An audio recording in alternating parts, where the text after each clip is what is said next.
There are many types of potential eye hazards.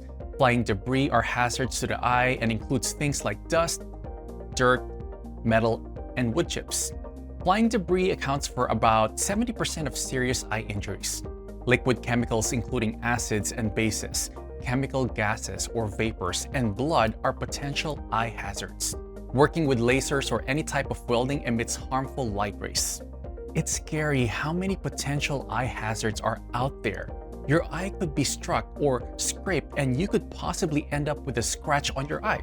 These can be disturbed by activities like chipping, sawing, grinding, hammering, or even just strong winds. Debris could also be ejected from a power tool or fall from above. Objects could also swing into your face and eyes, or you could run into something. If there's a large object, it could cause blunt force trauma to the eye and surrounding areas. Your eye could also be penetrated. This can cause temporary or even permanent loss of vision. Objects like nails, staples, and even sharp pieces of wood or metal.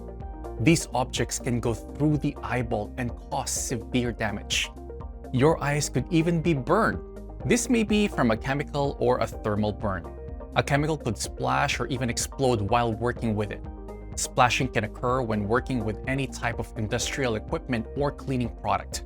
Highly concentrated acids and bases can cause severe damage to the eye.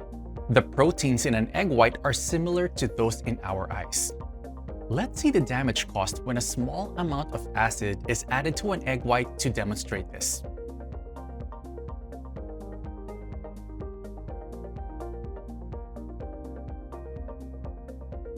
Thermal burns can occur when working with lasers, welding, and can even occur from sunlight. They can burn the surface of the eyes and surrounding areas. It's like getting a sunburn on your eyes. You could also transmit an eye disease if you're not wearing proper eye protection. Blood is a potentially infectious material that could splash into your eye, as well as air droplets from infected person coughing or sneezing. Touching your eyes after touching a contaminated surface can also cause problems.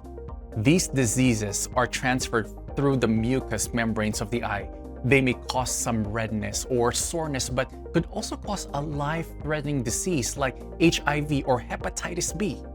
Eye strain isn't an injury per se, instead it's an eye condition. What causes this? When you use your eyes intensely for long periods of time, they get tired. This happens when you look at things up close like a computer screen.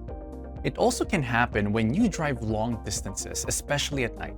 Your eyes need time to relax just like your body does. Your eyes also need to blink often so they don't dry out. If you think you've developed eye strain, rest your eyes, try to reduce glare and bright lights, and use eye drops if needed. Please note, these symptoms are common to many eye conditions, so seek medical advice if needed. How can you prevent eye strain? While working, schedule breaks for your eyes using the 20-20-20 method. Every 20 minutes, look away to something at least 20 feet away for 20 seconds or more.